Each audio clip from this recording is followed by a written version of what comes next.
যারা বেশি নামাজ পড়বে তারা বেশি জান্নাতে ঢুকবে নাকি? নামাজ পড়তে পড়তে যারা কপাল কালো করে ফেলছে এরা ঢুকবে না? যারা হজ করতে করতে বড় হাজী সাহেব হয়েছে, জিকির করতে করতে হাতে 3-4টা তাসবিহ রেখেছে, তাদের কথা বলা হয়েছে। এগুলো নিঃসন্দেহে অনেক বড় আমল, কিন্তু সবচাইতে বেশি জান্নাতে প্রবেশ করাবে যে আমল, বিষ্ণু বললেন, এক হচ্ছে আল্লাহর ভয়, আরেক হচ্ছে সর্বোত্তম আচরণ। প্রিয় ভাইরা, ইসলামের মেজাজটাকে চিনে নেন, ইসলামের এসেন্সটাকে বুঝে নেন। আমরা ভালো আচরণকে গুরুত্ব দিতে চাই না। অনেক নামাজি লোক দেখবে নামাজ পড়তে পড়তে কপালে কালো দাগ ফেলে দিছে, বাসায় বউয়ের সাথে খারাপ আচরণ করে, খিটখিটে মেজাজের, প্রতিবেশীর সাথে শুধু ঝগড়া, কলিগদের সাথে ঝগড়া, মারামারি, দুঃসম্পর্ক, এরকম আছে না নাই বলেন? আছে না? কিন্তু নামাজি, অনেক বড় হাজি, একদিনও কোরআন তেলাওয়াত মিস হয় না, তো এত ইবাদত করেও সে ইসলামের আসল এসেন্সটাকে ধরতে পারে নাই। বিষ্ণু বললেন সবচেয়ে বেশি জান্নাতে প্রবেশ করাবে যে দুটি আমল, একটি হচ্ছে তাকওয়াল্লাহ, আল্লাহর ভয়, আরেকটি হচ্ছে উত্তম আচরণ, সর্বোত্তম আচরণ। তো আমরা যেন উত্তম আচরণের অধিকারী হই, আমার স্ত্রীর সাথে যেন ভালো আচরণ করি, প্রতিবেশীর সাথে যেন ভালো আচরণ করি, ছেলে মেয়েদের সাথে যেন আমাদের অ্যাটিটিউডটা ভালো থাকে, আচরণটা ভালো থাকে, কলিগের সাথে যেন ভালো থাকে। বিশ্বনবীর আচরণ যেমন ছিল তেমন আচরণ যেন আমরা গড়ে তুলতে পারি। আওয়াজ করে পড়ুন আমিন। সুনানে আবু দাউদের এক বর্ণনা, বিষ্ণু ইসলাম বলেন, খুব চমৎকার একটি হাদিস, মনোযোগ দিয়ে শুনুন। তিনি বলেন, আনা যাঈনুন বিবাইতিন ফি রাবাদিল জান্নাতি লিমান তারাকাল মিরাআ ওয়া ইন কানা মুহিক্কান। আমি ওই ব্যক্তিকে জান্নাতের আঙ্গিনায় একটা ঘরের গ্যারান্টি দেই যে ব্যক্তি তর্ক করার সময় নিজে হক এটা জেনেও সে তর্ক থামিয়ে দেয়। অনেক সময় হয় না, অনেকে পায়ে পাড়া দিয়ে ঝগড়া করতে আসে, এরকম আছে না নাই? আপনি চুপচাপ দেখবেন একটা বাজে কমেন্টস করতেছে, আবার কমেন্টের নিচে কমেন্ট, আবার গালি, হ্যাঁ আছে না এরকম?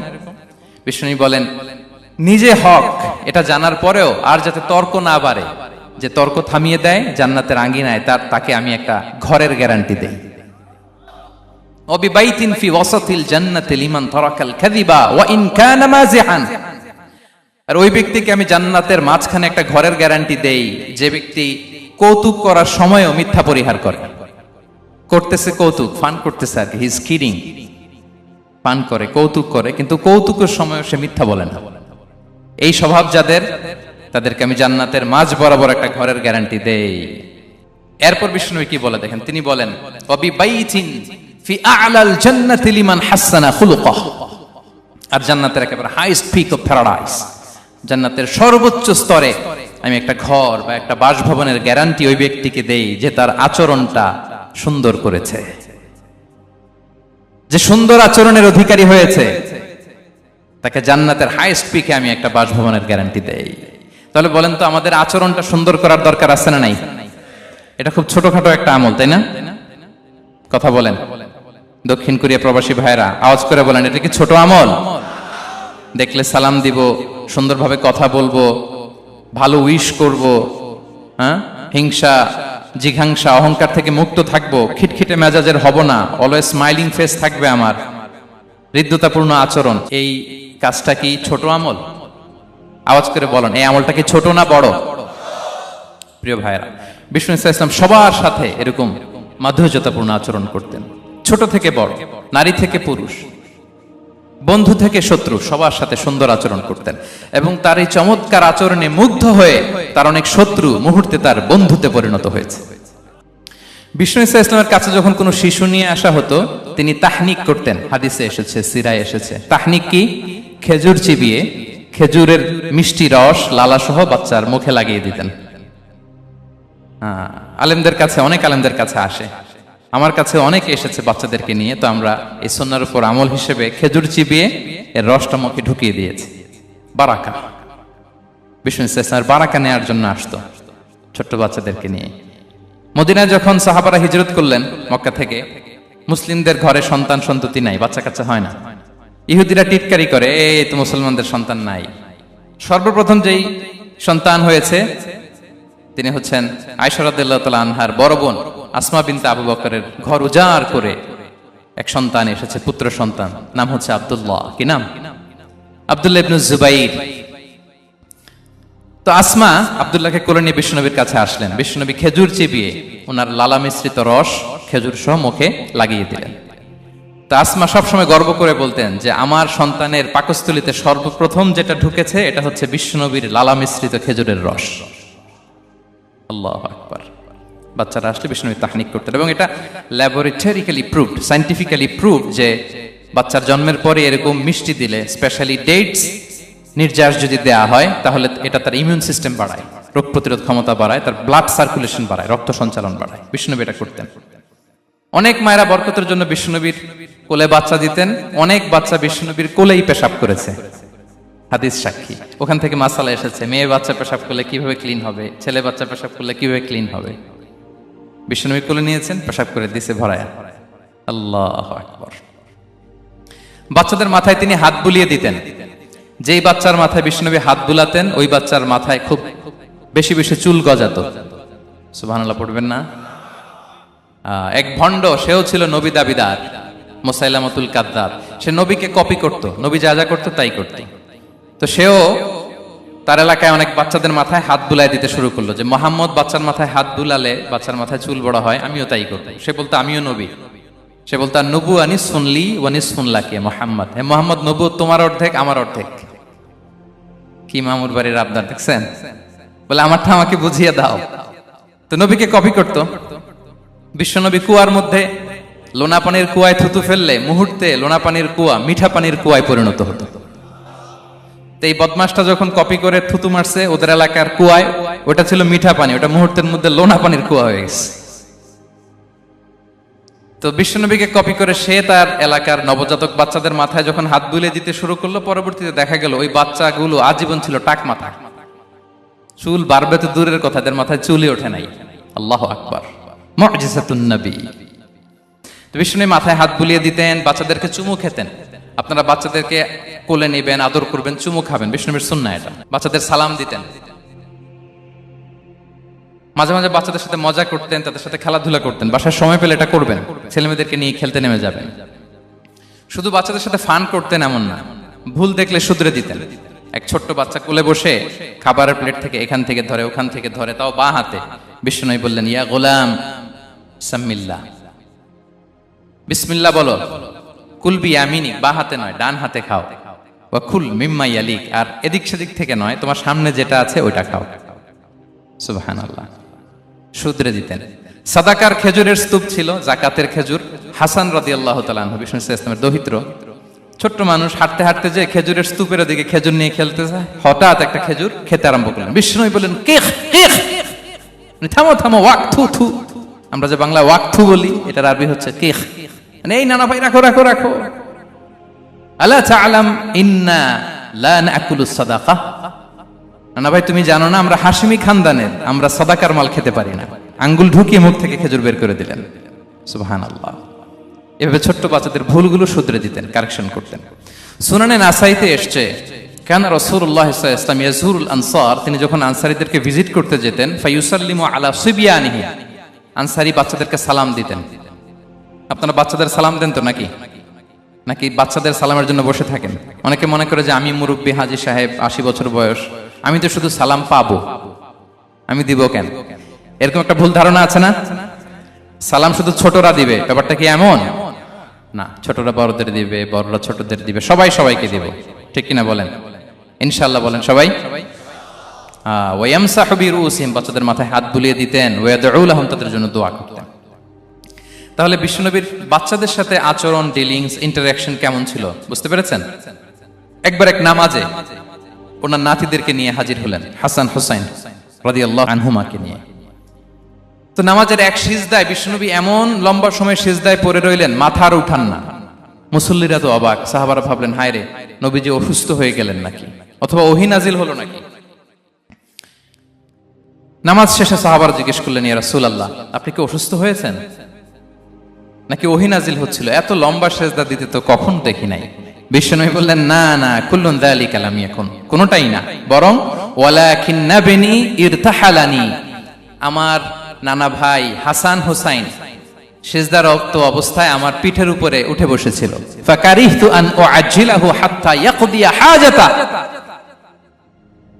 আমি উঠে গেলে তাদের ডিস্টার্ব হবে, এজন্য সিজদায় পড়েছিলাম। যতক্ষণ তাদের পিঠে উঠে খেলতে মনে চেয়েছে তারা খেলেছে, তারা নেমেছে, তারপরে সিজদা থেকে মাথা উঁচু করে দাঁড়িয়েছি। সুবহানাল্লাহ বিহামদিহি। তো আমরা কাঁধে নিয়ে খেলবো তো দূরের কথা, আমরা অনেকে বাচ্চাদেরকে মসজিদে দেখলেই রেগে যাই, আছে না নাই? অনেক মুরব্বীরা আছে মসজিদে বাচ্চা দেখতে পারে না, দেখবেন হ্যাঁ, খিটখিটে মেজাজের হয়ে যায়, রিয়্যাক্ট করে। আলহামদুলিল্লাহ গত অনেক বছর ধরে বাংলাদেশে এটা নিয়ে আমরা কন্টিনিউয়াসলি বলেছি যে না, শিশুদেরকে আপনারা মসজিদে আসলে ধমক দিবেন না, ভুল করলে, আওয়াজ করলে, চিৎকার করলে তাদেরকে বকা দেওয়া যাবে? বলেন। আজকে যদিও বকা খেয়ে মসজিদ থেকে ফিরে যায়, আর কোনোদিন মসজিদের দিকে পা বাড়াবে? ও যাবে ক্লাবে, হ্যাঁ, ও যাবে গানের কনসার্টে, আর ফেরাতে পারবেন মসজিদে? আর আসবে না। খবরদার, আপনার একটা ধমকের কারণে মসজিদমুখী কোনো শিশু যেন অন্যদিকে না যায়। বুঝাবেন যে আব্বু এটা আমাদের ইবাদতগাহ, পবিত্র জায়গা, এখানে দুষ্টামি করতে হয় না, আওয়াজ করতে হয় না, আল্লাহ তোমাকে অনেক গুনাহ দিবে। গুনার ভয় দেখালে কিন্তু বাচ্চারা আর দুষ্টামি করে না, দেখবেন। ঠিক কিনা বলেন? এই সেন্সটা তাদের আছে, এভাবে বুঝাবেন। মুসনাদে আহমদ একটা হাদিস এসেছে, বিষ্ণু ইসলাম ওনার চাচাতো ভাইদেরকে নিয়ে দৌড় প্রতিযোগিতা করাতেন, লাইন ধরে দাঁড় করাতেন আর বলতেন মান সাবাকা ইলাইয়া ফালাহু কাদা ওয়া কাদা, সবাই দাঁড়াও, দেখি কে কার আগে আমাকে দৌড়ে ধরতে পারে, যে ধরতে পারবে তাকে পুরস্কার দেব। আল্লাহু আকবার।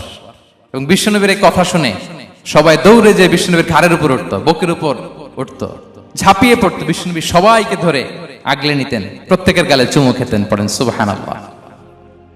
এই ছিল শিশুদের প্রতি বিষ্ণু ইসলামের আচরণ। তো আমরা এরকম আচরণ করি কিনা? আমাদের আচরণটা আমাদের বাচ্চা, আমাদের আত্মীয় স্বজনের ছোট ছেলে মেয়ে, আমরা কোথাও শিশুদেরকে যদি দেখি, আমরা তাদের সাথে কিভাবে আচরণ করি একটু মিলিয়ে নিন। কার আচরণ কেমন, এরকম করেন কিনা আমি আর জিজ্ঞেস করতে চাইলাম না, জাস্ট আস্ক ইউরসেলফ, নিজেকে জিজ্ঞেস করুন যে আমরা আমাদের বাচ্চাদের সাথে এরকম আচরণ করি কিনা। সাহাবারা তো সবচাইতে বেশি বিশ্বনবীর সঙ্গ পেয়েছেন, তাই না? তাদের সাথে কেমন আচরণ ছিল? যে আয়াতটি দিয়ে আমি শুরু করেছি, আল্লাহ বলেছেন ফাবিমা রাহমাতিম মিনাল্লাহি লিনতা লাহুম ওয়ালাউ কুনতা ফাযযান গালিযাল কলবি লানফাদ্দু মিন হাওলিক। সাহাবারা বিশ্বনবীর এত ভালোবাসা পেয়েছেন, এত সুন্দর আচরণ পেয়েছেন, তারা বিশ্বনবীকে সব সময় আগলে রাখতে চাইতেন, ঘিরে থাকতে চাইতেন, তার সঙ্গ ছাড়তে চাইতেন না। পড়েন সুবহানাল্লাহ। বাসায় ভাল লাগে না, বিশ্বনবীর কাছে চলে যেতেন। ওয়াইফের সাথে মনোমালিন্য, নবীর দরবারে চলে যেতেন।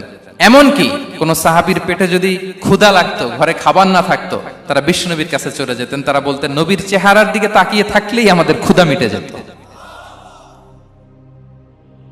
আগলে রাখতেন সবসময় বিষ্ণু ইসলামকে। আর সবসময় বিষ্ণু ইসলাম একটা স্মাইলিং ফেস নিয়ে তাদের সাথে কথা বলতেন, মুচকি হাসবেন। বিষ্ণু বলেন তাবাসসুমুকা ফি ওয়াজহি আখিকা সাদাকা, you smile to your brother, it's a charity. তোমার ভাইয়ের দিকে তাকিয়ে তুমি যে মুচকি হাসো, এটা সাদাকা দেওয়ার সওয়াব কামিয়ে ফেলো তুমি। এবং সাহাবারা বলতেন মা রাআইতু আহাদান আকসারা তাবাসসুমান মিন রাসূলিল্লাহ সাল্লাল্লাহু আলাইহি ওয়াসাল্লাম।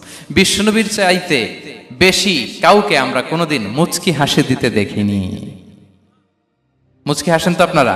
মুচকি হাসবেন, হাসলে যদি সাদাকার সওয়াব হয় তো আমরা মুখ গোমরা করে রাখবো কেন? দেখবেন যিনি মুচকি হাসে তাকে সবাই পছন্দ করে, আর যিনি গোমরা মুখ থাকে তার দেখতে ভালো লাগে। আমার ভালো লাগে না, আপনাদের লাগে? হাসি কিন্তু সংক্রামক, ইতিবাচক ভাবে সংক্রামক। আপনি হাসলে দেখবেন হেসে হেসে কথা বলে যার সাথে বলতেছেন তারও একটা হাসি। আপনি গোমরা মুখ থাকলে ওই ব্যক্তিও গোমরা মুখ, ঠিক কিনা বলেন?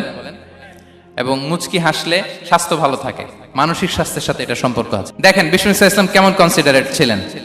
বিশ্বনবী যদি কারোর সাথে মুসাফা করতেন, ভাই একটু হাত মিলান তো, এই যে ওই লোক হাত সরানোর আগে বিশ্বনবী হাত সরাতেন না। যখন উনি হাতটা টান দিতেন তখন নবী হাত টান দিতেন। কারোর সাথে কথা বলার সময় এইভাবে আর চোখে তাকাতেন না, এইভাবে না। কথা বলতে হইলে ঘুরে তার দিকে হয়ে তাকে সম্মান দিয়ে, রেসপেক্ট দিয়ে কথা শুরু করতেন। কেউ কোনো গুরুত্বপূর্ণ কথা কানে কানে বলতে চাইলে তিনি কথা শেষ না হওয়া পর্যন্ত মাথা সরাতেন না। সুবহানাল্লাহ, আসতে বলেন। আল্লাহু আকবার, আল্লাহু আকবার। একটু মিলিয়ে নেই, আসলে কি আমরা পারি এত চমৎকার আচরণ উপহার দিতে? কতটা কনসিডারেট ছিলেন দেখেন। এক বেদুইন, অক্ষর জ্ঞানহীন মানুষ, সভ্যতার ছোঁয়া তার মধ্যে লাগেনি। সে মসজিদে নববীতে ঢুকে একবার মসজিদে নববীর মাঝখানে পেশাব করা শুরু করলেন। কি করা শুরু করলেন? কোথায়? টয়লেটে? কোথায়? ইসলামের সবচাইতে দ্বিতীয় সবচাইতে পবিত্র জায়গা বিশ্বনবীর মসজিদের মাঝখানে। সাহাবারা তাকে মারতে উদ্ধত হলেন। বিষ্ণু বললেন দাও, থামো থামো, এই থামো থামো। কারণ প্রস্রাব করার সময়, টয়লেট করার সময় হুট করে কাউকে ধমক দেওয়া যায় না, ডাকা যায় না, দরজায় বড় নক করা যায় না। করলে তার ক্ষতি হতে পারে, এটা করবেন না। বিষ্ণু বললেন দাউ ওয়া হারিকু আলা বাউলিহি সাজলান মিন মা, এই রাখো রাখো, বেচারাকে পেশাব করতে দাও, করতে দাও, করতে দাও, পেশাব করতে দাও। সে পেশাব শেষ করলো, বিষ্ণু বললেন এক বালতি পানি ঢেলে দাও। এই এক বালতি পানি বালুতে মিশে জায়গাটা পরিষ্কার হয়ে যাবে। এরপর বিষ্ণু সাল্লাল্লাহু আলাইহি ওয়াসাল্লাম বললেন ফা ইন্নামা বুইসতুম মুয়াসসিরিন ওয়া লাম তুবআসু মুআসসিরিন, তোমরা এত কঠোর হচ্ছ কেন? আল্লাহ তো তোমাদেরকে কঠোর করে পৃথিবীতে পাঠাননি, সহজপন্থী করে আল্লাহ তাআলা আমার এই উম্মতকে পৃথিবীতে পাঠিয়েছে। পড়েন সুবহানাল্লাহ। দেখেন কত চমৎকার আচরণের ছিলেন। এবং পরে লোকটাকে বুঝিয়ে বললেন, সে কালিমা পড়ে মুসলমান হয়ে গিয়েছে। আল্লাহু আকবার। এই ছিল বিষ্ণু সাল্লাল্লাহু আলাইহি ওয়াসাল্লামের ইন্টারঅ্যাকশন সাহাবাদের সাথে। এবং সাহাবাদের জন্য তিনি দোয়া করতেন প্রাণ ভরে। প্রিয় ভাইরা, দোয়া চাওয়া, দোয়া করা দুটোই সুন্নাহ। প্রাণ ভরে তিনি সাহাবাদের জন্য দোয়া করেছেন। বিষ্ণু সাল্লাল্লাহু আলাইহি ওয়াসাল্লাম একবার ওয়াশরুম সেরে এসে দেখলেন কে যেন অজুর পানি রেখে গিয়েছে। জিজ্ঞেস করলেন কে রেখেছে? বলা হলো আব্দুল্লাহ ইবনে আব্বাস রেখে, ছোট্ট আব্দুল্লাহ। বিষ্ণু সাল্লাল্লাহু আলাইহি ওয়াসাল্লাম খুশি হয়ে গেলেন, হায় রে, সে কিভাবে খেয়াল করলো আমি এখন ওয়াশরুম থেকে আসলেই তো আমার অজুর পানি লাগবে। খুশি হয়ে একটা দোয়া করলেন তার জন্য। তিনি বললেন আল্লাহুম্মা ফাক্কিহহু ফিদ্দীন ওয়া আল্লিমহু তা'ওয়িল, মানে হে আল্লাহ আপনি তাকে দ্বীনের জ্ঞান দেন এবং কোরআনের ব্যাখ্যা তারে শিক্ষা দেন। বিশ্বনবীর এই দোয়া এমন ভাবে কবুল হয়েছে, এই আব্দুল্লাহ ইবনে আব্বাস যত মুফাসসির পৃথিবীতে আসবে সকল মুফাসসিরদের সম্রাট হিসেবে আল্লাহ তাকে কবুল করেছেন। বিশ্বনবীর দোয়া তারা পেয়েছেন। উম্মে সুলাইম রাদিয়াল্লাহু তাআলা আনহা আনাস রাদিয়াল্লাহু তাআলা আনহুকে নিয়ে আসলেন, বললেন নবী হে, আপনি এসেছেন, আমরা যে এত খুশি মদিনাবাসী, সবাই দেখে আপনার হাতে কিছু না কিছু হাদিয়া দেয়, আমি কি দিব? কিছু দেয়ার নাই, কিছু দেয়ার নাই, আমি গরিব মানুষ, আমি আমার নাড় ছেঁড়া ধন, কলিজার টুকরা আনাস, আমার শিশু সন্তানটারাই আপনারে হাদিয়া দিয়ে দিলাম। খোয়াই দিমুকা আনাস, নবী হে, সে আপনার ছোট্ট খাদেম হবে, আপনার কাজ করে দিবে। উদু আল্লাহ আলাহ, আপনি তার জন্য একটু দোয়া করেন। বিষ্ণু নবী দোয়া করলেন, কি দোয়া করলেন? আল্লাহুম্মা আকসির মালাহু ওয়া ওয়ালাদা, আল্লাহ আনাসের সম্পদও বাড়ায় দাও, ওয়া ওয়ালাদা, তার সন্তানও বাড়ায় দাও। দেখেন এই দোয়ার কি বরকত। এই দোয়ার বরকতে আনাস বলে মদিনাতে যত খেজুর বাগান ছিল সবগুলো খেজুর বাগানে বছরে খেজুর হতো একবার, কিন্তু নবীর দোয়ার বরকতে আমি আনাসের বাগানে খেজুর হতো বছরে 2 বার। আর উনার সর্বসাকুল্যে ছেলে মেয়ে ছিল, কোন বর্ণনায় 78 জন, কোন বর্ণনায় 80 জন। আমাদের পুরো বংশে আছে 80 জন, কথা বলেন। আপনার পুরো গোষ্ঠীতে 80 জন আছে? উনার শুধু ছেলে মেয়ে, একজনের ছেলে মেয়ে কয়জন? 80 জন। বিশ্বনবীর দোয়া কি ইন্টারেকশন দেখেন, একজন ট্রু লিডারের কি বৈশিষ্ট্য। তিনি সাহাবীদের ভালো গুণ দেখলে তাদেরকে উৎসাহিত করতেন, ইন্সপায়ার করতেন, প্রশংসা করতেন। আবু মুসা আল-আশআরী রাদিয়াল্লাহু তাআলা আনহু তিনি রাত জেগে চমৎকার কণ্ঠে তেলাওয়াত করতেন। একদিন তার ঘরের পাশ দিয়ে বিষ্ণুনবী যাচ্ছিলেন, পরের দিন বললেন, আবু মুসা, আমি কিন্তু তোমার কণ্ঠ শুনেছি, বড় সুরেলা গলা তোমার। লাকাত উতিতা মিজমারান মিন মাজামিরি আলি দাউদ, দাউদ নবীর গলায় আল্লাহ যে সুরের ঝংকার দিয়েছেন, এই উম্মতের মধ্যে আল্লাহ তোমার গলায় সেই সুরের লহরী ঢেলে দিয়েছেন। আচ্ছা বলেন, নবী যদি প্রশংসা করে যে তোমার তেলাওয়াতটা খুব সুমধুর হয়েছে, তার কেমন লাগবে বলেন তো? আচ্ছা নবী বাদ দেন, শায়েখ আব্দুর রহমান আস-সুদাইস এসে যদি আপনারে বলে তোমার কণ্ঠটা তো বড় মিষ্টি, কেমন লাগবে আপনার? আর স্বয়ং বিশ্বনবী যদি বলে, সুবহানাল্লাহ পড়বেন না? আল্লাহু আকবার। এইভাবে ইসলাম সাহাবাদেরকে উৎসাহিত করতেন। মাঝে মাঝে প্রশ্ন করতেন, তাদের অ্যাটেনশন গ্রো করার জন্য তিনি প্রশ্ন করতেন। একবার বলেন দেখি, কে বলতে পারে ইন্না মিনাশ শাজারি শাজারা লা ইয়াসকুতু ওয়ারাকুহা মাসালুহা মাসালুল মুমিন, একটা গাছ আছে, এই গাছের পাতা ঝরে না, এর দৃষ্টান্ত মুমিনের দৃষ্টান্ত। কে পারো দেখি? কোন সাহাবী পারে না, কারণ তারা ভাবতেছিল দূরের ওই সিরিয়ার কোন গাছ হবে, অমুক জায়গার মরুভূমির গাছ হবে, ঘরের পাশে যে খেজুর গাছ ওইটা আর কেউ ভাবে না। ভাবছে প্রশ্ন যেহেতু করছে, এত সহজ উত্তর হইলে তো প্রশ্ন করার কথা ছিল না। তারা এইটা বলে, ওইটা বলে, ক্যাকটাস, গুলমলতা, ওই গাছ। নবী বলে না, ইন্নাহা আন-নাখলা, এটা খেজুর গাছ। কি গাছ? তো আব্দুল্লাহ ইবনে ওমর তখন খুব ছোট, তিনি মনে মনে ধরে ফেলছিলেন, কিন্তু ভয়ে বলে না। তো বাসায় যে ওমর রাদিয়াল্লাহু বলে, আব্বা আপনারা কেউ পারেন না, আমি তো জানতাম এটা খেজুর গাছ, তো বললা না যে?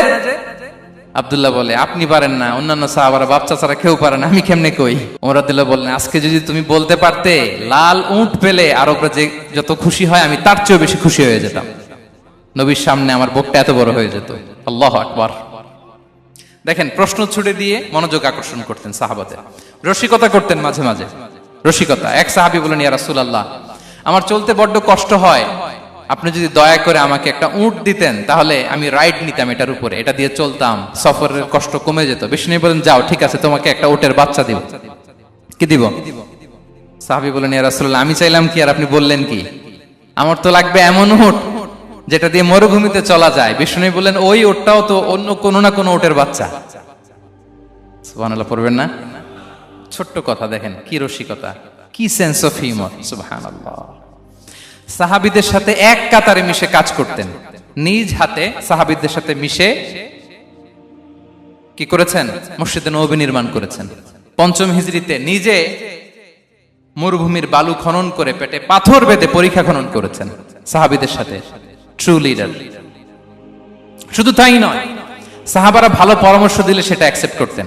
আমাদের মধ্যে অনেকের একটা ইগোইস্টিক ঝামেলা আছে, বাড়ির কাজের মেয়ে বলছে, কাজের ছেলে বলছে, এই আমার স্টাফ বলছে, এটা আমি কেন শুনবো? এরকম একটা মেন্টালিটি অনেকের আছে না নাই? অনেক সময় তাদের মধ্য থেকেও ভালো পরামর্শ আসতে পারে না? বলেন পারে কিনা? বিশ্বনবী দেখতেন কেউ ভালো পরামর্শ দিলে সেটা পিক করতেন, নিয়ে নিতেন। বদরের যুদ্ধে মুসলিম সৈন্যরা কোথায় ক্যাম্প করবে, বিশ্বনবী হঠাৎ একটা জায়গায় ক্যাম্প স্থাপনের নির্দেশনা দিলেন। হাব্বাব ইবনুল মুনজির রাদিয়াল্লাহু তাআলা আনহু তিনি বললেন, ইয়া রাসূলুল্লাহ, অনুমতি দিলে একটা কথা বলবো। কি কথা? এই যে আপনি ক্যাম্প স্থাপন করলেন এখানে, এটা কি আল্লাহর আদেশে না আপনার ইচ্ছায়? নবী বললেন, আমার ইচ্ছা, এটা আল্লাহর আদেশ নয়। তাহলে ঠিক হয় নাই, লোকেশন সিলেকশন ঠিক হয় নাই। তাহলে কোথায়? হাব্বাব বললেন, ইয়া রাসূলুল্লাহ, ওই যে কূপ দেখা যায় ওখানে, দ্যাটস আওয়ার লোকেশন, ওখানে করলে ভালো হবে। কেন? বলতেছে, আমরা ওখানে ব্যারিকেড দিয়ে রাখবো, পানি আমাদের কন্ট্রোলে থাকবে, কুরাইশরা পানির অভাবে যুদ্ধ ছাড়াই মরবে, আমরা পানি খেয়ে যুদ্ধ করবো। সুবহানাল্লাহ বলেন। বিশ্বনবী সাথে সাথে হাব্বাবের কথা মেনে নিলেন, বলে যে না, আমি যে ডিসিশন দিয়েছি সৈন্যদের মধ্যে আবার ছড়িয়ে দাও, we should change our location. আল্লাহু আকবার। তাহলে সাহাবাদের সাথে ইন্টারেকশন কি ফ্র্যাঙ্কলি, কি ওপেন মাইন্ডেড। সুবহানাল্লাহ বিহামদি। তাহলে শিশুদের সাথে গেল, বড়দের সাথে, সাহাবাদের সাথেও গেল। আল্লাহ। আচ্ছা, 3 নম্বরে স্টাফের সাথে, কর্মচারীর সাথে, সেবকের সাথে বিষ্ণু ইসলাম কি আচরণ করেছেন? বিষ্ণু ইসলামের অনেক খাদেম ছিল, সিরাতে এসেছে। সবার কথা তো বলা যাবে না, একজনের কথা বলি, আনাস রাদিয়াল্লাহু তাআলা আনহুর কথা। আনাস, লক্ষ্মীপুরে আমি এক জায়গায় ওনার কোন একটা ওয়াজ করতে যেয়ে আমি বললাম, আনাস নামটা কেমন লাগে? কারণ অনেকে বাচ্চা নিয়ে এসে বলে, হুজুর নাম রেখে দেন। তাই আমি বললাম, আজকে এখানে নাম দিয়ে দেই আনাস। এই বছর এই লক্ষ্মীপুরে যত বাচ্চা হবে যাদের মনে চায় আনাস রেখে দিয়েন। 3-4 বছর পরে শুনি আনাস দিয়ে লক্ষ্মীপুর ভরে গেছে। অনেকে আমাকে জানাইছে ছেলের নাম কি আনাস, তো বলে যে ওই যে হুজুর আপনি 19 সালে আমাদের লক্ষ্মীপুরে এসে বলছিলেন, ওই কথা থেকে আমরা, পেটে ছিল বাচ্চা, আমরা নিয়ত করে ফেলছি আনাস রাখবো। আনাস নামটা অনেক সুন্দর না?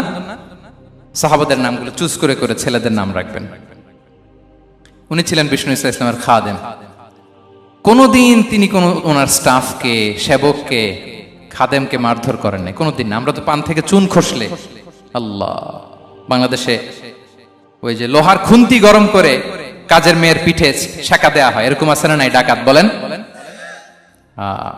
মানবাধিকার কর্মী, আবার নারী আন্দোলনের বড় নেত্রী, কিন্তু ঘরের ভেতরে দেখা যায় তার আসল চরিত্র। কারো আসল চরিত্র যদি জানতে চান, কয়েকটা জায়গায় নক করলে জানা যায়। এক হচ্ছে তার বউ, তার ব্যাপারে কি বলে, তার স্ত্রী। এরপর তার ড্রাইভার কি বলে, তার ঘরের কাজের মহিলাটা কি বলে। এদের কাছে নক করলেই আপনি বড় সাহেবের আসল তথ্য পেয়ে যাবেন। কথা বুঝতে পেরেছেন? আনাস রাদিয়াল্লাহু তাআলা আনহু বলেন, খাদিমতুন নবিয়্যা 10 সিনিন ফামা ক্বালা লি উফ ফামা ক্বালা লি লিমা সানা'তা ওয়ালা লিমা লা সানা'তা। আমি 1 বছর 2 বছর নয়, 10 বছর বিশ্বনবীর খাদেম ছিলাম। আওয়াজ করে বলেন তো কয় বছর? একদিনের জন্য আমার কোনো কাজে বিরক্ত হয়, উহ ইস আরে, বিরক্ত হয় আমরা এগুলো বলি না?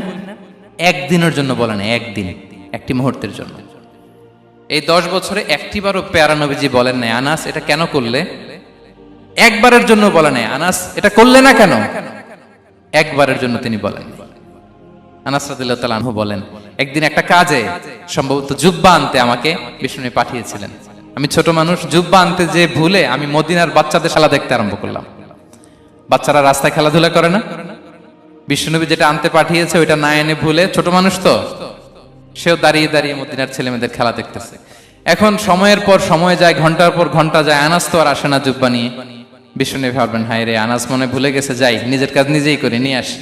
বিষ্ণু বেরোলেন, বেরোই দেখে ওই তো আনাস, আমার আনাস বাচ্চাদের সাথে খেলা দেখতেছে। আমরা হইলে কি করতাম? আমরা হইলে কি? মায়ের, ওই যে ডাইরেক্ট মায়ের। আল্লাহ, আজকে তোর একদিন কি আমার একদিন না। বিষ্ণুবী গেলেন, তিনিও বাচ্চাদের সাথে খেলা দেখতে শুরু করলেন, কিছুই বললেন না, শুধু আলতো হাতে আনাসের পিঠে হাত রাখলেন, ঘাড়ে আলতো হাতে। বিষ্ণুবীর হাতটা রেশমের চেয়েও সফট ছিল। হাত রাখলেন, হাত রাখাতে আনাস রাদিয়াল্লাহু তাআলা আনহু ফানাযারতু ইলাই, তিনি বললেন আমি পিছনের দিকে তাকালাম, বিষ্ণুবীর দিকে আমি তাকালাম, হঠাৎ করে দেখলাম যে বিষ্ণুবী। তাকানোর পর পর আমি ভয় পেয়ে গেলাম, কিন্তু বিষ্ণু সাল্লাল্লাহু আলাইহি ওয়াসাল্লাম ধমকও দেয় নাই, কিরে আনাস তুই এখানে, এটাও বলে নাই। তাকালাম, ওয়া হুয়া ইয়াদহাক, তিনি একটা মুচকি হাসি দিলেন। বললেন আনাস তোমাকে না কাজে পাঠিয়েছিলাম, এখানে কেন? আনাস বলে ইয়া রাসূলুল্লাহ ক্ষমা করে দেন, আমি যাচ্ছি। আনাস বলে বিশ্বনবীর সেদিনের মুচকি হাসির শাসন মরার আগের দিন পর্যন্ত আমার এই সোজা রাস্তায় রেখেছে। ভাইরা আমার, শাসন করতে জানলে পিট্টি দেয়া লাগে না, ধমক দেয়া লাগে না, মার দেয়া লাগে না। শাসন করতে জানলে একটা মুচকি হাসি দিয়ে শাসন করা যায়। এবার জানবো স্ত্রীর সাথে আচরণ। স্ত্রী যার সাথে আমার সম্পর্ক খুবই গভীর, খুবই মজবুত, তার সাথে কেমন আচরণ ছিল। সিরাতে অনেক কথা এসেছে, আমাদের সময় নেই, সংক্ষেপে বলি। স্ত্রীদের তিনি আগে সালাম দিতেন, মসজিদ থেকে ঘরে পৌঁছে দিতেন, ঘরের কাজে সহযোগিতা করতেন, ওঠে ওঠার সময় হেল্প করতেন, মাঝে মাঝে স্ত্রীদের পরামর্শও নিতেন। আপনারা এগুলো করেন তো? করেন? এই যে আওয়াজ নাই, পেছনে কিন্তু ভাবিরা বসে আছে সবাই। উল্টা পাল্টা বললে এখানে উইটনেস আছে, খবর আছে আজকে। এগুলো করেন? করেন? হ্যাঁ, করতে হবে, করতে হবে। বিষ্ণু সাল্লাল্লাহু আলাইহি ওয়াসাল্লাম নিজ হাতে ঘরে উটের দুধ দহন করতেন, রুটি সেকা দিতেন, কাপড় সেলাই করতেন, এই কাজগুলো করতেন। এবং আম্মা জান আয়েশা রাদিয়াল্লাহু তাআলা আনহাকে এত ভালোবাসতেন, তিনি বলেন আমি গোশত খেয়ে ওইটার হাড্ডিটা রেখে দিলে বিশ্বনবী আমার খাওয়া হাড্ডিটা নিয়ে আবার চষতে শুরু করতেন।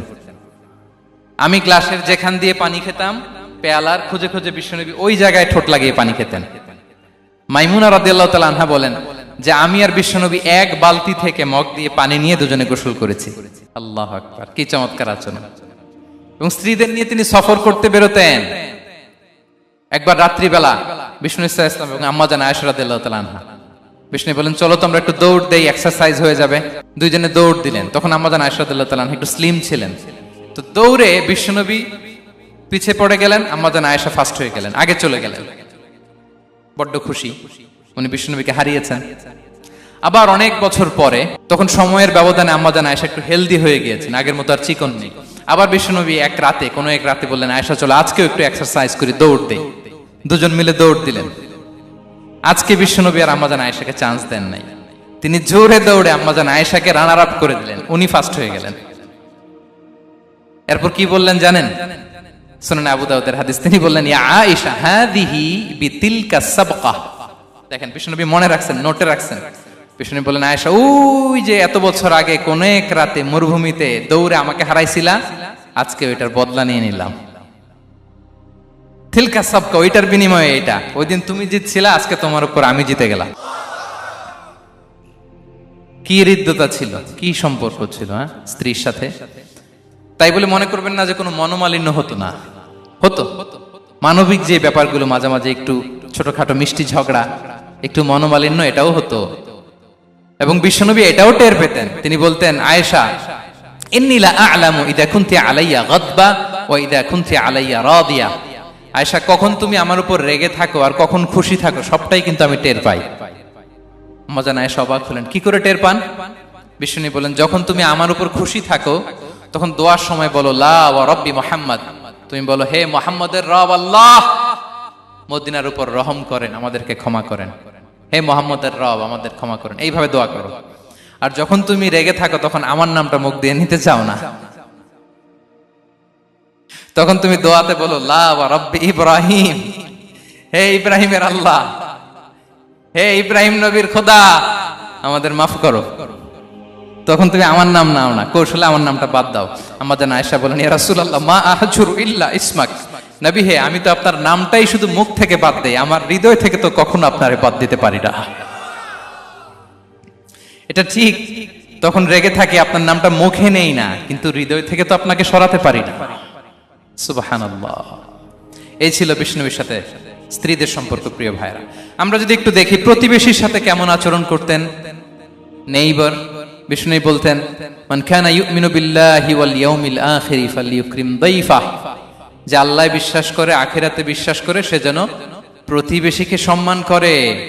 এবং একবার আবু যার আল গিফারি রাদিয়াল্লাহু তাআলা আনহুকে বিষ্ণু ইসা ইসলাম বললেন, আবু যার, ইদা তাবাখতা মারাকান ফাআকসির মাআ, হে আবু যার, তুমি যদি কখনো ঝোল তরকারি রান্না করো, ঝোলের তরকারি খাইছেন?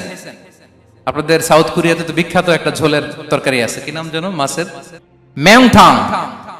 আমরা একটা শব্দ শিখছিলাম, কি যেন বলে, খামসা হামনিদা। কয়েকটা শব্দ শিখাই দিছে ভাইরা আমাকে। তো এই যে নামটা বললাম, ঝোলের মধ্যে ট্যাংরা মাছ, শিং মাছ ঝোল দেয়া একটা তরকারি। তো আবু যার গিফারিকে বিষ্ণু ইসলাম বলেন, ইদা তাবাখতা মারাকান ফাকসির মা, হে আবু যার, কখনো যদি ঝোলের তরকারি রান্না করো, একটু বেশি করে পানি দিও, যাতে করে তোমাদের পাশাপাশি তোমার প্রতিবেশীর সাথে একটু ঝোল শেয়ার করতে পারো। প্রতিবেশীকে এত গুরুত্ব দিতেন। তিনি বলতেন, লাইসাল মুমিন আল্লাযী ইয়াশবা ওয়া জারুহু জাইউন ইলা জামবিহি, সে মুমিন নয় যে পেট পুরে খায় আর তার প্রতিবেশী না খেয়ে রাত যাপন করে, সে মুমিন নয়। দেখেন প্রতিবেশীকে কত গুরুত্ব তিনি দিয়েছেন। বিশ্বনবীর এক ইহুদি প্রতিবেশী ছিল। কোন ধর্মের? সবাই বলেননি, একসাথে আওয়াজ করে বলেন, কোন ধর্মের প্রতিবেশী? ওই ইহুদির এক ছেলে বিশ্বনবীর কিছু কাজ করে দিতেন। অনেকদিন হলো ছেলেটা আসে না। খোঁজ নিলেন, শুনলেন সে অসুস্থ। শুনলেন ইহুদি ছোট্ট ছেলেটা কি, বিশ্বনবী দেখতে গেলেন। মুসলিম শিশুকে দেখতে গেলেন নাকি? কোন ধর্মের শিশু? তার মানে আপনার প্রতিবেশী যদি হিন্দু হয়, বৌদ্ধ হয়, খ্রিস্টান হয়, দ্যাট ডাজন্ট ম্যাটার, আপনি তার বিপদে আপদে পাশে থাকবেন। এটাই ইসলামের শিক্ষা, ঠিক কিনা বলেন? এই যে আপনাদের এখানে বুদ্ধিস্ট নেইবার আছে, হিন্দু নেইবার আছে, খ্রিস্টান নেইবার আছে, তারা বিপদে পড়লে তো আপনার যাওয়ার দরকার নাই, না? যাবেন, খোঁজ খবর নিবেন, ভিজিট করবেন, পাশে দাঁড়াবেন। আপনি যে তাদের খোঁজ খবর নিতেছেন, মুসলিম হয়েও আপনি এত চমৎকার আচরণের, এটা দেখেই অনেকে কালিমা পড়ে মুসলমান হয়ে যাবে। এটাই তো দ্য বিউটি অফ ইসলাম, ইসলামের সৌন্দর্য। বিশ্বনবী হিন্দু মুসলিম ইহুদি বাছেন নাই, ছোট্ট ইহুদিটাকে দেখতে গেলেন। যে দেখে হায় রে, কাতর হয়ে সে বিছানায় মৃত্যু শয্যায় শুয়ে আছে। বাচ্চাটার মাথায় হাত বুলিয়ে দিলেন। হাত বুলিয়ে বাচ্চাটাকে, ইহুদি বাচ্চাটাকে বললেন, আসলিম, হে শিশু, তুমি ইসলাম ধর্ম গ্রহণ করো। এখন ছোট্ট মানুষ, তার বাবা আবার পাশে দাঁড়িয়ে আছে, আব্বা কি বলে না বলে, সে নাযারা ইলা ওয়াজহি আবি, বাবার দিকে তাকালেন। তা বাবা বলে, আতি আবুল কাসিম, মানে বিষ্ণু ইসলামের কুনিয়াত, বড় ছেলে ছিল কাসিম, তাকে বলা হতো আবুল কাসিম। ইহুদি বাবা বলল, মোহাম্মদ যা বলে তাই করো। সাথে সাথে সে বলল, আশহাদু আল্লা ইলাহা ইল্লাল্লাহ ওয়া আশহাদু আন্না মুহাম্মাদুর রাসূলুল্লাহ। বিশ্বনবী বের হওয়ার সময় বললেন, আলহামদুলিল্লাহিল্লাযী আনকাযাহু মিনান নার, প্রশংসা সে আল্লাহ যে একটু আগে জাহান্নামী হওয়ার কথা ছিল, মুহূর্তে কালেমার মধ্য দিয়ে তাকে জান্নাতি বানিয়ে দিলেন। দেখেন প্রতিবেশীর সাথে কি আচরণ। ইহুদি প্রতিবেশীর পাশে দাঁড়িয়েছেন, অসুস্থ, ভিজিট করেছেন। আমরা যেন আমাদের প্রতিবেশীর খোঁজ রাখি। অভুক্ত প্রতিবেশী রেখে আপনি পেট পুরে খেয়ে তাহাজ্জুদ পড়লে ওই তাহাজ্জুদ আল্লাহর দরবারে যাবে না। খবরদার, খবরদার, আমরা যেন প্রতিবেশীর সাথে সুসম্পর্ক রাখি। বদরের যুদ্ধে 70 জন বন্দী হয়ে আসলো। বিশ্বনবী 70 জনকে সাহাবাদের মধ্যে ভাগ করে দিলেন, বললেন, তোমরা খারাপটা খাবে, বন্দীদেরকে ভালোটা খাওয়াবে। কি নমুনা স্থাপন করেছে ইসলাম। সুমামা ইবনে উসাল রাদিয়াল্লাহু তাআলা আনহু নামে এক যুদ্ধবন্দীর ছোট্ট ঘটনা বলে আমি পয়েন্টটা শেষ করছি। ইয়ামামার বড় লিডার ছিলেন, যুদ্ধবন্দী হয়ে মদিনায় আসলেন। নাম সুমামা ইবনে উসাল, উসাল রাদিয়াল্লাহু তাআলা আনহু।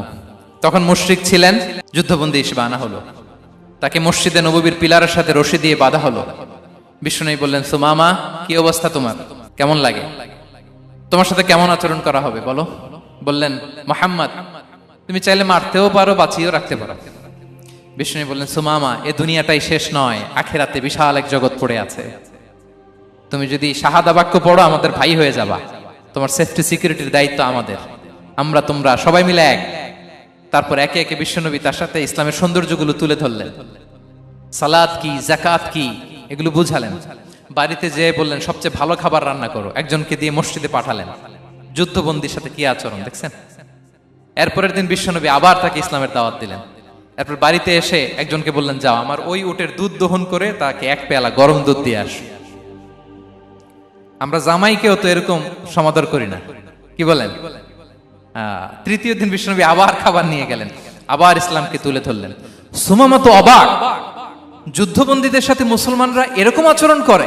3 দিন ধরে লাগাতার যখন ইসলামকে প্রেজেন্টেশন শেষ, বিষ্ণু বললেন, যাও এবার সুমামা ইবনে উসালের রশিটা খুলে তাকে ছেড়ে দাও। সাহাবারা বললেন, বলেন কি ইয়া রাসূলুল্লাহ, ভয়ঙ্কর, বিশ্বাসঘাতকতা করবে, মেরে ফেলবে আমাদের। বিষ্ণু বললেন, না, আমি যা জানি তোমরা তা জানো না, ছেড়ে দাও। সুমামাকে ছেড়ে দেয়া হলো।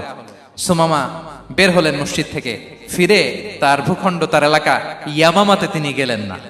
মদিনার মসজিদে নবীর পাশে খেজুর বাগানের পাশে তিনি অজু করলেন, গোসল করলেন, অজু করলেন।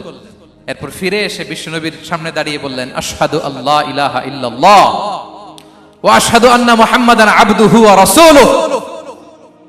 আমি সাক্ষ্য দিচ্ছি আল্লাহ ছাড়া কোনো ইলাহ নেই, আপনি আল্লাহর প্রেরিত রাসূল। হে মুহাম্মদ, আপনার চাইতে নিকৃষ্ট মানুষ আমার কাছে কেউ ছিল না, কিন্তু এখন থেকে আপনার চাইতে কোনো প্রিয় মানুষ আমার জীবনে নেই। ইসলামের চাইতে নিকৃষ্ট কোনো ধর্ম আমার জানা ছিল না, আজ থেকে ইসলামের চাইতে প্রিয় ধর্ম আমার কাছে নেই। মদিনার চেয়ে নিকৃষ্ট কোনো শহর আমার কাছে ছিল না, সবচেয়ে অপছন্দের শহর, আজ থেকে মদিনার চেয়ে প্রিয় শহর আমার কাছে নেই। দিস ইজ ইসলাম। বিশ্বনবী বললেন, হে নবী, আপনি আমাকে উমরার অনুমতি দিন। তিনি উমরা করতে গেলেন। বিশ্বনবী তাকে তালবিয়া শিখিয়ে দিলেন। এই প্রথম কেউ মুসলিম, সুমামা ইবনে উসাল, উনিই প্রথম মুসলিমদের মধ্যে উমরা করেছেন তালবিয়া পড়তে পড়তে, লাব্বাইক আল্লাহুম্মা লাব্বাইক পড়তে পড়তে। উমরা করার শেষে ইয়ামামা থেকে গম আসতো মক্কায়, ওই গম পিষে রুটি বানিয়ে মক্কাবাসী খেয়ে বেঁচে থাকতো। উনি ঘোষণা দিলেন, মুহাম্মাদের অনুমতি ছাড়া ইয়ামামার একটি গমের দানা আজ থেকে মক্কায় পৌঁছবে না। সুবহানাল্লাহ পড়বেন না? এই যে আমেরিকা যে ইকোনমিক স্যাংশন দেয়, এটা শিখছে সুমামা উমামা ইবনে উসাল রাদিয়াল্লাহু তাআলা আনহুর কাছ থেকে। আল্লাহু আকবার। তিনি বললেন, একটা গমের দানা পচবে না, ওনারা আর রুটি খেতে পারে না। গমের দাম বেড়ে গেল। বিষ্ণুর কাছে চিঠি লিখে পাঠালেন, হে মুহাম্মদ, তুমি যদি উমামারে না বলো আমরা না খেয়ে মরবো। পরে বিশ্বনবীর হস্তক্ষেপের মধ্য দিয়ে আবার ইয়ামামা থেকে গম আসা শুরু হয়েছে। সুবহানাল্লাহ পড়েন। প্রিয় ভাইয়েরা, তাহলে বন্দীদের সাথে, যুদ্ধবন্দীদের সাথে বিশ্বনবীর আচরণ কেমন ছিল টের পেয়েছেন? ভিক্ষুকের সাথে কি আচরণ? বিশ্বনবী কখনো না বলতে পারতেন না। কেউ হাত পাতলে কি বলতে পারতেন না? পারতেন না। এক ভিক্ষুক এসে বলে, এই মুহাম্মদ, দাও, তোমার কাছে কি আছে দাও। নবী তখন চাদর পরা ছিলেন। চাদর ধরে এমন জোরে টান দিছেন, বিশ্বনবীর ঘাড়ের চামড়া এখানে ছিঁড়ে গেছে, চামড়ায় দাগ পড়ে গেছে। বিশ্বনবী তার দিকে তাকিয়ে, ওই যে মুচকি হাসির ম্যাজিক, আবার মুচকি হাসি, মুচকি হাসি দিয়ে বললেন, যাও তাকে কিছু দিয়ে দাও। সুবহানাল্লাহ পড়বেন না? আচ্ছা, ভিক্ষা করতে আইসা যদি আপনার জুব্বা ধরে টান মারে, জামার কলার ধরে টান মারে, এই দে, কি করবেন বলেন? ওই যে মায়ের, মানে ডানে বায়ে আর কোনো সলিউশন নাই, খালি মায়ের, আইজো মায়ের, খাইলো মায়ের। দেখেন, ভিক্ষা করতে এসে জামা ধরে টান দিয়ে ঘাড়ের চামড়ায় এখানে দাগ ফেলে দিয়েছে, কিন্তু বিশ্বনবী হাসি দিয়ে সলিউশন করলেন। সুবহানাল্লাহ পড়েন। শত্রুদের সাথে তিনি কেমন আচরণ করেছেন? আল্লাহ আল্লাহ আল্লাহ আল্লাহ। তায়েফের ময়দানে রক্তাক্ত হয়েছেন, রক্তাক্ত। পাহাড় রক্ষী ফেরেশতারা বলে, নবী আপনাকে রক্তাক্ত করেছে? তায়েফে কেন গেছিলেন বিশ্বনবী?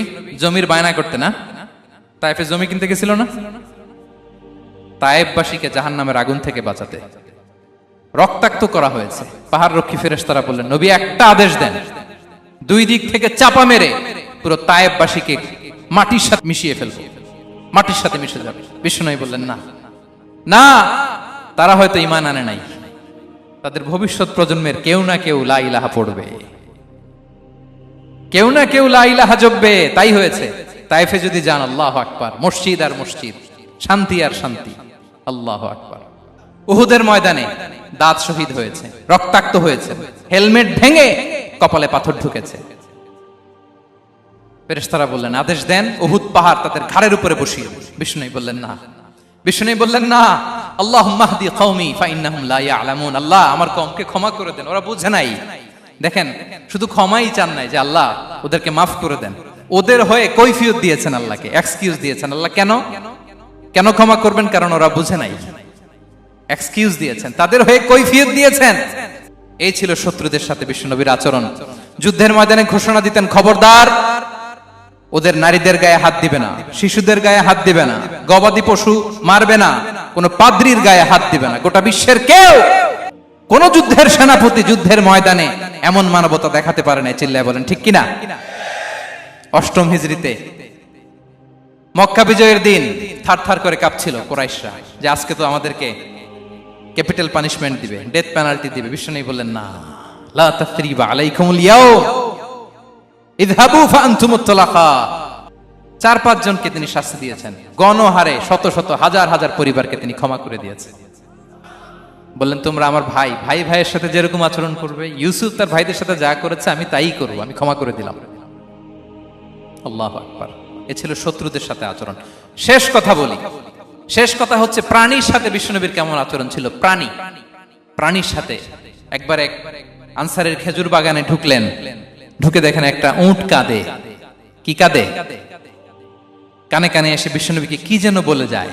বিশ্বনবী রেগে বললেন, এই উটের মালিক কে? এক আনসারের সাহাবী বললেন, ইয়া রাসূলুল্লাহ আমি। বিশ্বনবী বললেন, তোমার কি ভয় হয় না আল্লাহর? কলিজার মধ্যে আল্লাহর ভয় নাই? আল্লাহ তাআলা দয়া করে উটের মালিক তোমাকে বানিয়েছে, উট কানে কানে এসে আমাকে বলেছে তুমি তাকে কয়দিন ধরে খাবার দাও নাই, আর তাকে দিয়ে কাজ করিয়েছে অনবরত। খবরদার, কিয়ামতের দিন আল্লাহ তাআলা জালিমের কাতারে তোমাকে দাঁড় করাবে। প্রাণীর জন্য বিষ্ণু ইসা ইসলাম কত দয়াদ্র ছিলেন। জবাই করার সময় বিষ্ণু বলতেন, ইহসানের সাথে জবাই করো, ছুরি ধারালো করে রাখো। কোরবানির সময় আমরা প্রাণীটাকে কি করি? আদর করি না, মেরে ফেলি। বলেন তো, জবাই করা মানে কি? মেরে ফেলতেছি। বিষ্ণু বলেন, ইদা কাতালতুম ফাহসিনুল কিতলা, মারবা ঠিক আছে কিন্তু মন মতো না, ইহসানের সাথে কতল করো। ওয়ালিয়ুহিদ্দা আহাদুকুম শাফরাতাহু ওয়ালইয়ারিহ যাবিহাতাহু, ছুরিটাকে ধার করে রাখো যাতে করে খুব সহজে তার রূহটা বের হয়ে যায়। সুবহানাল্লাহ। দেখেন, আমরা নিজেদের সাথে একটু মিলাই। বাংলাদেশে দেখেন তো, কুকুর একটা দেখলে আমরা কি করি? হ্যাঁ, হয় লাথি নয় একটা ঢিল। বিড়াল দেখলে কি করি? হয় দাবরানি দেই নয় দৌড়ানি দেই। এরকম আছে না নাই?